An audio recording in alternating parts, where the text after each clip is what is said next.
Bonjour à tous et à toutes.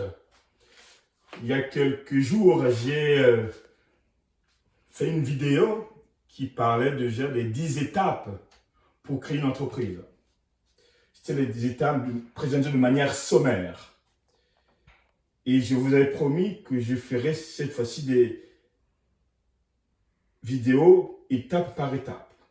Ce n'est pas encore le moment de faire cette vidéo-là. Mais aujourd'hui, je vous fais une vidéo qui va parler des notions. Ce que j'ai nommé moi le lexique. C'est-à-dire quels sont les mots que nous allons utiliser pour cette première étape de la création d'entreprise. Donc, pêle-mêle, nous avons les notions d'entreprise, les notions de capital, les notions de capital social, les notions d'activité, les notions de répartition du capital, de financement du capital de l'entreprise, de la nature juridique, puis la notion de siège social. Pour finir, bon, celle qui n'est pas du tout originale, celle de salarié. Donc, pour rendre opérationnelles ces notions, nous avons donc choisi un contexte, c'est-à-dire nous avons imaginé une entreprise pour vous permettre de mieux comprendre ces notions-là. C'est-à-dire une entreprise qui s'appelle Martin Corporate. Alors, une entreprise, c'est quoi? Pour commencer par définir cette notion. Une entreprise, c'est quoi? Pour simplifier les choses, pour ne pas rentrer dans la guerre théorique entre les économistes et les managers. Une entreprise, c'est une unité de production. Une unité de production, exemple, une usine. C'est une unité de production qui va donc additionner, combiner des moyens de production, ce que les économistes appellent les facteurs de production. On va donc additionner les facteurs de production qui sont généralement le capital, les ressources naturelles et le travail. Généralement trois, reconnus en tant que tels. Puis on y ajoute aussi de temps en temps les technologies, l'information. Revenons dans le capital. C'est quoi le capital? Là aussi, il faut distinguer la notion du capital de manière générique et le capital social. Le capital, de manière générique, de manière globale, on associe le capital financier, le capital monétaire, le capital humain de fois, et le capital technique. Mais pour nous, entrepreneurs, nous allons faire un zoom sur ce qu'on appelle le capital social. Capital social, c'est quoi précisément? C'est le capital que les créateurs mobilisent, que les créateurs définissent pour démarrer leur entreprise. Dans le cas de notre contexte ici, Martin Corporate, les associés ont décidé que ce serait 100 000 euros. 100 000 euros. 100 000 euros, c'est leur capital de départ. Donc, quels sont ces associés-là? Dans le cas de notre contexte ici, nous avons 5 associés. C'est quoi les associés? Donc, une nouvelle fois, ce sont des gens qui commencent l'entreprise. Ces gens qui ont décidé de créer une entreprise, de créer de la valeur pour pouvoir se partager les bénéfices, généralement les bénéfices. Dans le code du commerce, on dit aussi qu'ils ont accepté aussi de partager les pertes. Parce que l'entreprise, hélas, lorsqu'on en crée, l'idéal c'est qu'elle fasse des profits. Mais il arrive aussi qu'elle fasse des pertes. Donc les associés sont unis pour le meilleur et pour le pire. C'est-à-dire qu'ils dégagent des bénéfices et ils partagent des profits sous forme de dividendes. Ils font des pertes, ils supportent les pertes. Et c'est là qu'intervient la notion de responsabilité. Limitée ou non, qui est donc en fonction du statut juridique. Voilà. Une notion à connaître. C'est quoi le statut juridique? Le statut juridique, c'est ce qu'on a, c'est l'habillage juridique. C'est cet habillage juridique qui formalise l'entreprise, qui permet à l'entreprise, en fonction du statut qu'on le donne, de pouvoir, plus tard, lorsqu'elle est immatriculée, d'avoir une existence légale. Mais avant de pouvoir formellement aller immatriculer l'entreprise, il faut choisir. Si c'est une entreprise individuelle, ce qu'on appelle IE, ou une entreprise qui limite la responsabilité. Généralement, on distingue, pour ne pas être dans les techniques, on distingue les sociétés de personnes qui ont une responsabilité illimitée, comme les IE, entreprises individuelles, où ici, la responsabilité est illimitée. C'est-à-dire que l'entreprise, généralement, confond les biens personnels aux biens de l'entreprise. Et puis, il y a les sociétés où la responsabilité est limitée, comme les SARL ou les EIRL, entreprises individuelles à responsabilité limitée. Ou encore le EURL, entreprise unipersonnelle à responsabilité limitée, qui sont quasiment identiques. Donc, à travers ces trois types d'entreprises, les associés décident de limiter leur responsabilité aux apports qu'ils font lorsqu'ils créent leur entreprise. Ici, l'entreprise tombe en faillite, la faillite n'aura pas de conséquences en principe sur les biens personnels. Ici, j'ai mis 1 000 euros. Comme on va voir dans le cas de ces 5 associés, Mamadou Fon, qui va mettre 30 000 euros.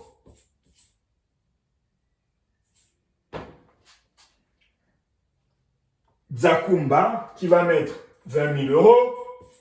On ne voit pas bien, hélas. Zorobal, qui va mettre 20 000 euros. Maud, qui va mettre 10 000 euros. Donc, on a 30 000, plus 20 000, 50, plus 20 000, 70, plus 10 000, 80. Et Jean-René va mettre 20 000 euros. Donc, chaque associé qui apporte son argent est limité. Sa responsabilité est limitée par rapport à son apport. Donc, si l'entreprise fait faillite, en principe, leurs biens personnels, puisque c'est dans le cadre d'une responsabilité limitée, leurs biens personnels seront épargnés. Alors que si c'était une UEI, entreprise individuelle, et que c'était un seul associé, par exemple, c'était Mamadou Fon, qui avait réuni à avoir 100 000 euros à lui seul pour travailler dans le cadre de son entreprise. Mais si un jour Mamadou Fon, les affaires ne marchent pas, on peut saisir ses biens personnels. Son logement, sa voiture, son avion, sa femme. Non, j'exagère, c'est pas sa femme, non, pas sa femme. On va saisir ses biens. On ne saisit pas les femmes quand on fait faillite. Alors que dans la société à responsabilité limitée comme la SRL, Mamadou Fon, qui a mis 30 000 euros, ne sera que poursuivi, éventuellement que pour le bien de son apport. Mais il arrive malheureusement dans certaines situations que dans le cas d'une entreprise qui n'a pas assez de trésorerie, d'économie, et qui veut se développer, et qui a de l'ambition, va demander à la banque un crédit.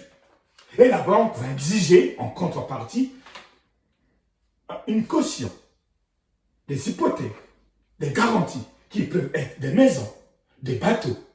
Et là, si par malheur, les gérants, conformément à leur, ou contradictoirement, contradictoirement à leur business plan, ils n'ont pas réussi à faire de la valeur, à créer des profits et que l'entreprise périclite. Ben, les biens qu'ils ont mis en hypothèque peuvent être saisis. Bon, c'est des cas racistes. Mais moi, dans mon expérience, j'ai eu ce cas où j'ai été obligé de demander un crédit, parce que pas assez de trésorerie pour développer mon affaire, demander un crédit auprès de ma banque. Mais bon, j'ai réussi comme un vaille que vaille à finir le crédit, parce que les affaires marchaient après un certain temps. Bon. Donc, on voit bien que selon le statut, la responsabilité est limitée ou illimitée. Continuons à développer. Une fois que nous avons donc ces statuts, dans le cas de Martin Corporate, le statut de SARL, nous avons donc ses associés. Et donc, on va décider ensuite du pouvoir.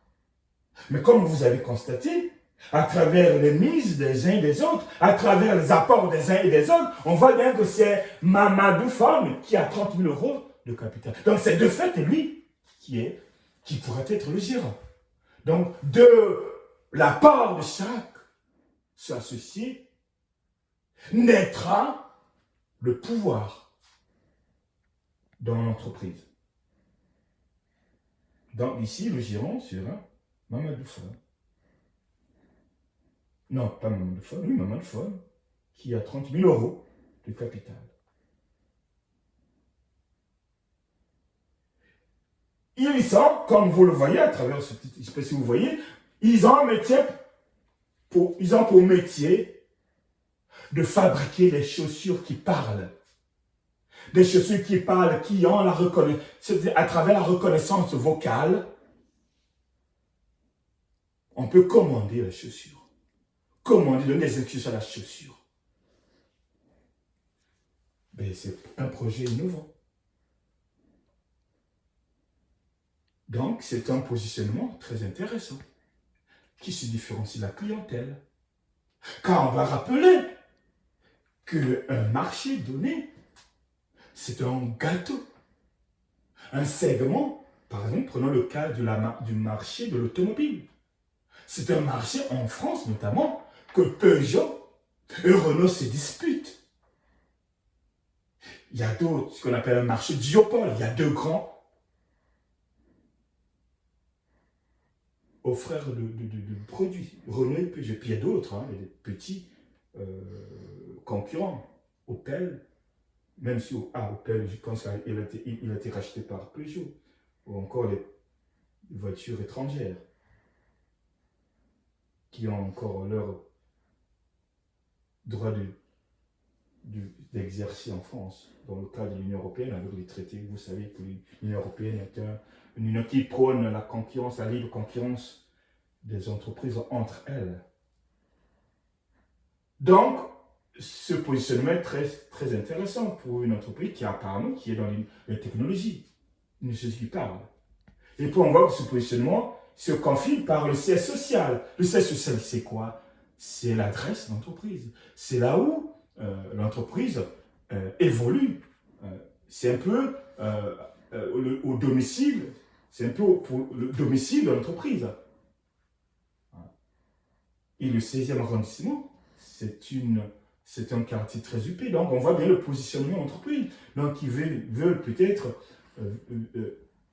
viser pour la cible les catégories socio-professionnelles supérieures, les classes moyennes supérieures, pour vendre ce produit innovant. Donc, à travers le siège social, à travers le statut juridique, à travers le capital social notamment, les associés, le marché visé, le positionnement, c'est quasiment la fabrique de l'entreprise qui est là, que je vous présente. Il reste simplement à l'immatriculer.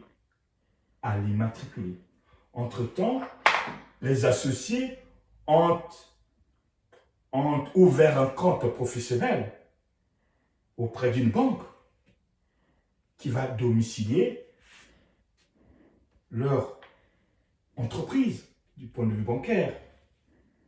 Et puis une fois que toutes ces données sont réunies, les associés vont, c'est généralement la chambre de commerce pour les SARL, les entreprises un peu plus importantes, à la chambre de commerce, quand on va faire le dépôt de l'immatriculation d'entreprise. Bon, encore que ça dépend des pays. Mais en tout cas, en France, c'est les chambres de commerce de chaque département qui immatriculent. Puis pour les petites entreprises, moins de 10 salariés, aujourd'hui, ça se fait avec Internet. Autrefois, avec ce qu'on appelle autrefois l'auto-entrepreneuriat ou l'auto-entrepreneur, c'est directement sur Internet qu'on déclare son entreprise.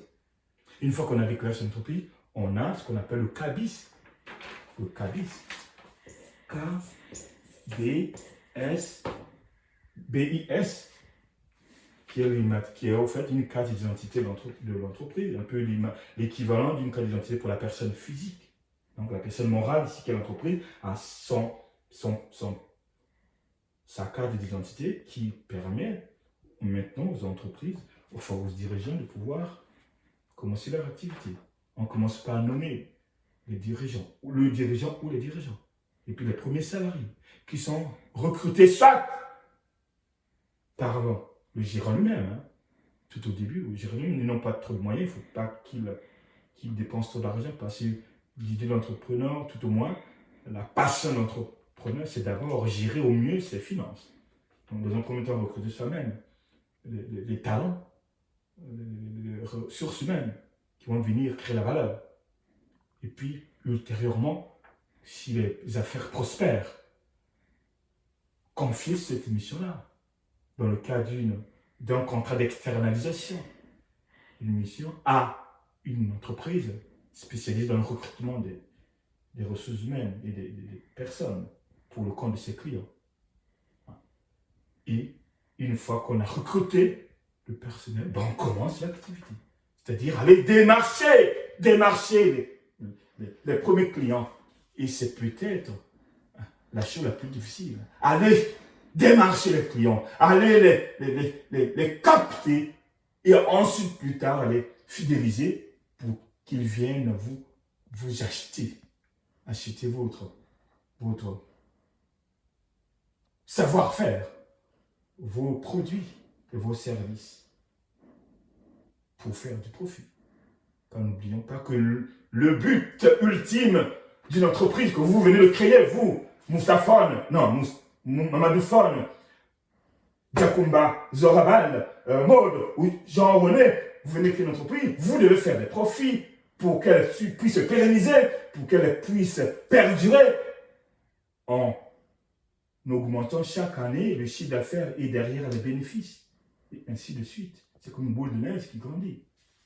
L'entreprise, c'est une affaire de patience, c'est une affaire de courage, une affaire d'obstination, une affaire, c'est pas donné à tout le monde, c'est une affaire de folie. Hein. Vous voyez Steve Jobs, Bezos ou Bill Gates ou d'autres encore. Ils étaient des fous. Ils ont créé une entreprise, pas pour venir partager ce gâteau qui existe déjà. Non, ils ont cherché à générer la valeur en imaginant leur monde à eux. Windows en imaginant le monde avec des fenêtres. Des Windows, des fenêtres partout.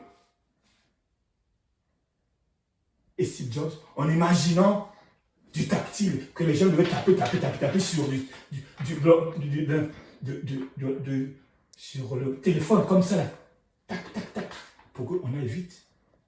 Jeff Bezos, il a imaginé qu'il devait aller vivre sur Mars ou au ciel, comme Dieu. Non, j'exagère. Il faut être fou pour créer. Mais vous qui avez du talent, vous les jeunes que je suis, deux fois dans le cadre de mes activités, et même quand j'ai crié, j'animais aussi des ateliers de création pour le compte d'une cible qui en avait de besoin. Et je voyais beaucoup d'imagination, beaucoup de créativité. Les jeunes du talent. J'espère que cette vidéo-là vous donne l'opportunité de l'exercer, de le mettre en pratique pour créer votre propre emploi. Parce que vous avez créé une entreprise. C'est ce que j'ai fait, tout simplement. Voilà. Je vous dis à très bientôt pour une prochaine vidéo qui parlera cette fois-ci de la façon dont vous pouvez avoir une idée, comment avoir une idée originale et essayez de gagner l'argent avec cette idée, en ayant du courage, en ayant de la force, en ayant de la détermination. Refusez, n'écoutez pas votre milieu de foi familiale qui est toxique pour vous, qui vous empêche de vous élever. Bonne journée et à bientôt.